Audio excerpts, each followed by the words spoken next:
So back in middle school, I was a huge K-pop fan. I listened to BTS, Blackpink, Twice, all those groups. But when I got in high school, I kind of slowly fell out of K-pop. I still listened to a couple songs here and there, but I wasn't really too into it. Until this group called EXOG breaks down my door and takes me in a chokehold. Hi, it's Labor here, and recently a K-pop group called EXOG has been my obsession lately, so I decided to make a video about them. First, I'll start with like a kind of intro of the group, talk about everything I love about them, and then how they're really changing the K-pop scene.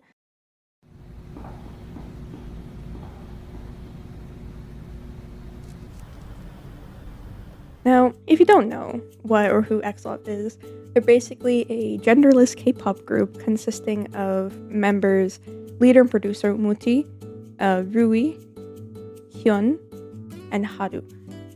If you're confused on how to refer to the members, they have confirmed online that they all go by all pronouns online, so they don't really care what you refer to them as. They are under 257 Entertainment and have really taken the K-pop scene by storm.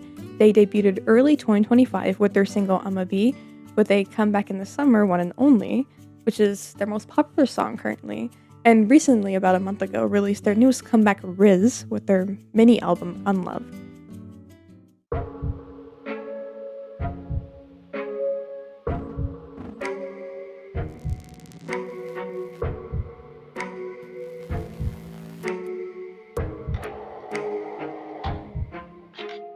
Honestly, I have not enjoyed a K-pop group more than maybe my BTS phase back in middle school, but we don't talk about that. The visuals, the choreography, the singing, the members themselves are all so unique and have their own charms and personality to them. When I first listened to them online with their newest song, One and Only, I was shocked. I was like, this is a K-pop group? Because back when I listened to K-pop, right? BTS and Twice were the whole craze. There weren't many K-pop groups that really explored like genderless or go outside the gender binary like EXO does. EXO takes their concept and molds it into however they see fit. I have to give props for Umuti, for the leader, for choosing each member of the group, as they all fit so perfectly with that concept, and I know that they are happy to be able to express themselves in such a conservative country and world. One of the reasons why I loved BTS so much was because the members wrote their own lyrics, helped produce the songs, and created moments that allowed for each member to shine. It's the authenticity in K-pop that I felt really lacked at the time, and even now, many idols were, I guess you could say they were more like products than they were musicians. Now, don't get me wrong, it's not bad to have others contribute to the songs, like other people, like ghostwriters or producers. But when artists are stripped of that freedom to create their own music or put their own creativity into what they make, are they really considered artists? And it's so refreshing to see EXO, where Umuti chose their concept, writes their songs there, does his makeup, does the outfits, and even produces. Honestly, what can this diva not do? The members also have freedom to contribute to their choreography and add their own ideas. Like, Haru came up with the idea to use skirts in their song Business, which added the perfect amount of sass and flair to their choreography. Rui helped contribute to the dance of Riz, and he's choreographed a lot of the other cover songs that they did on stage, like Hit and Run. And I know Hyun has mentioned wanting to someday write the lyrics as well for their songs. The freedom that they have with their music and being involved is awesome, and I hope to see them contribute even more as they're all so creative in what they do. Next, can we mention their discography? Oh my god. Each member has something so unique and special about them. First, their singing is honestly so amazing. Hyun's vocals are one, if not my favorites in K-pop. By the way, I'm being totally biased. But the way he can implement such a strong and sensational tone, or maybe switch to a soft and delicate tone, is so impeccable. The feminine and whispery style that they add is so nice to listen to. Also, this man can sing. I'm pulling my way.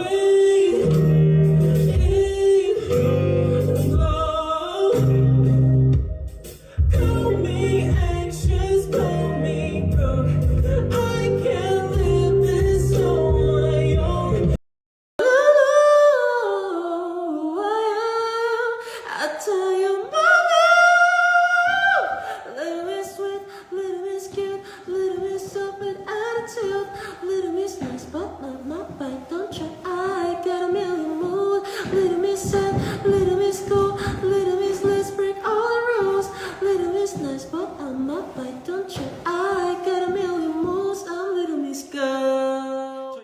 Every time he hits those high notes, or really sing anything in general, I'm so proud and shocked. That soft, whispery rap in Riz leaves me gagged. Oh my god, it's so good.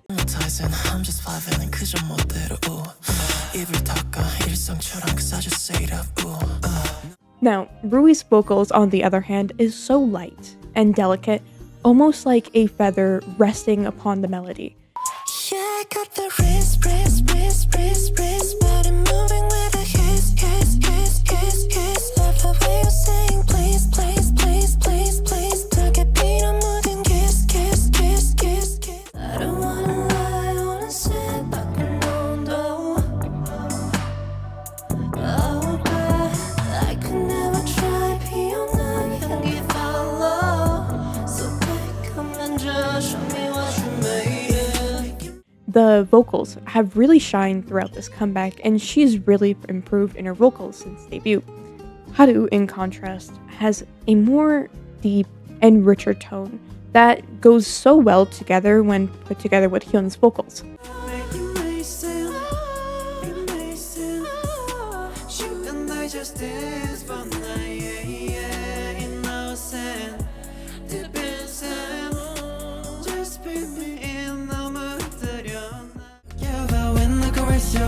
Are you ready for the rhythm? Let's go! Haru's raps have a great flow, and his tone is a lot more fuller than the other members, and it really fits the rap parts of the song.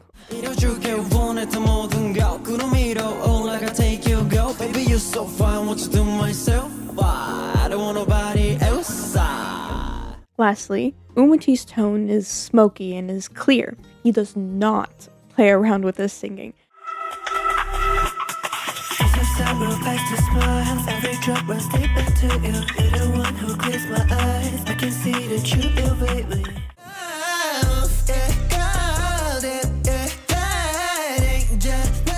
Such a stable queen, and I'm sorry, the falsetto they do in the Weight in Gold cover. Oh my god.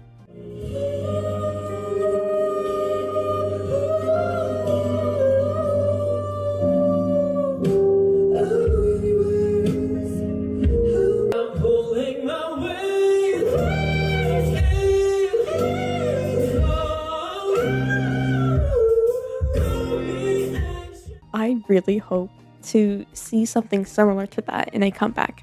Now, all their voices really complement each other so well, and it makes for some really nice harmonies, such as in Scent.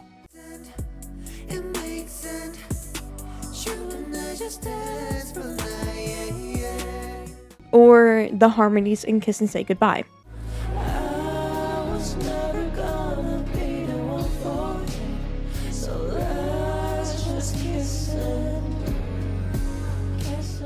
Next is their dancing and their choreography. It's so fun and creative. One and Only's dance had such fun elements that made use of the members' dancing skills, like Rui's flexibility, where he does that cartwheel thing in the first chorus. I don't know what that is, but it's so cool.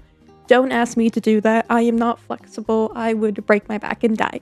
Riz then takes what One and Only did and then multiplies it by 10. I'm sorry, you added all the members doing the slip for the opening?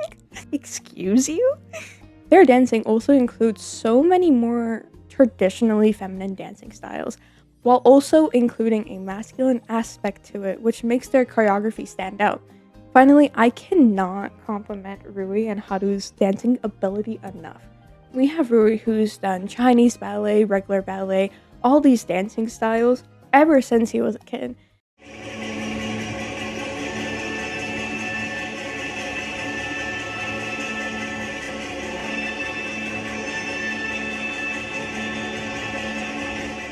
And other forms of dancing throughout the years, giving a soft and fluid dancing style, where Haru is more sharp and his dancing style takes more inspiration from hip-hop, and He is able to control every single body movement so well.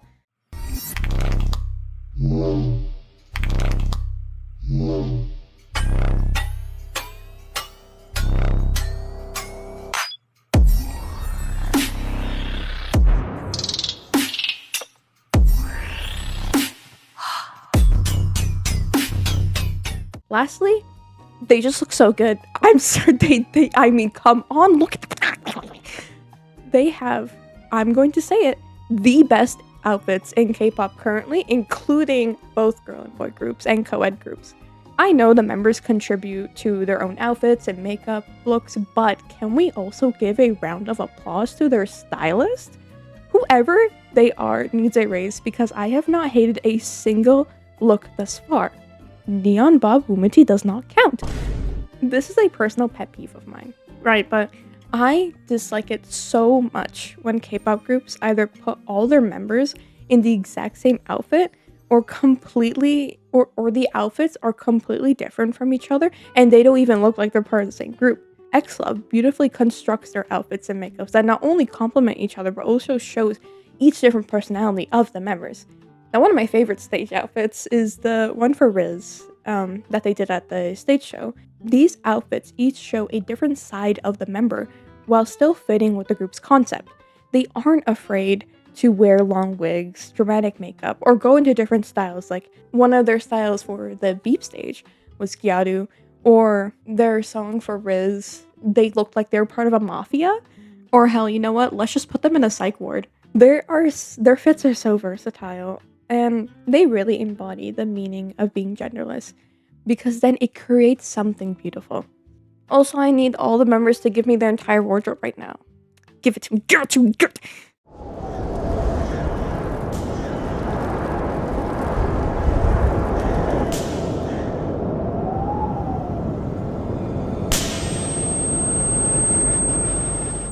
Now, XLove are single-handedly changing how we view K-pop and the gender binary.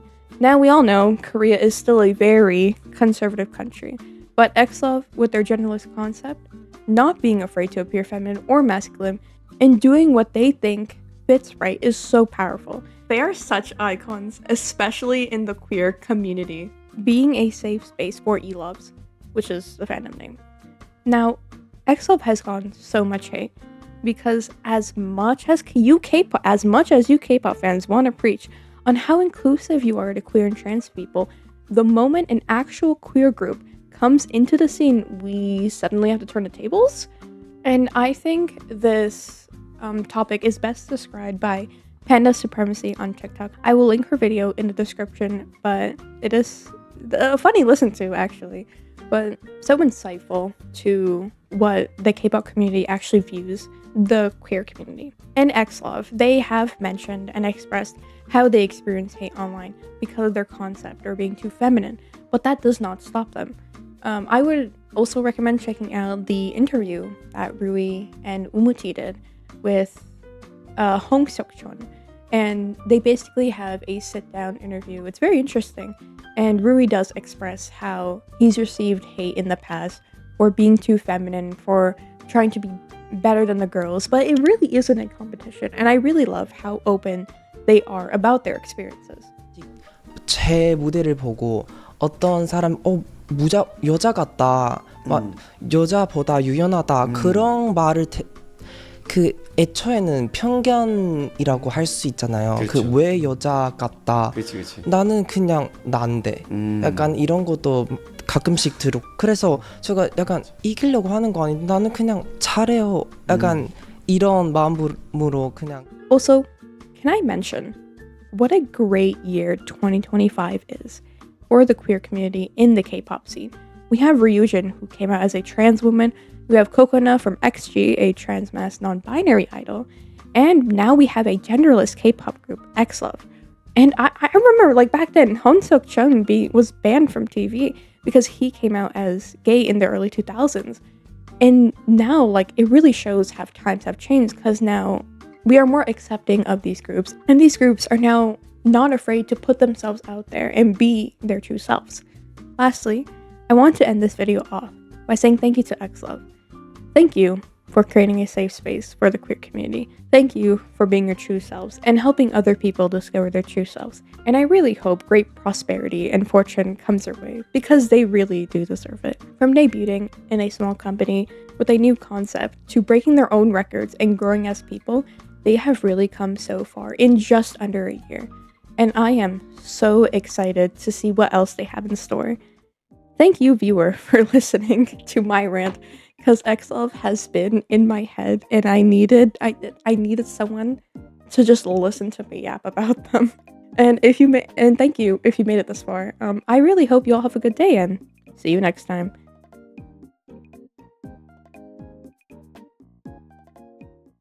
They are such icons, especially in the queer community.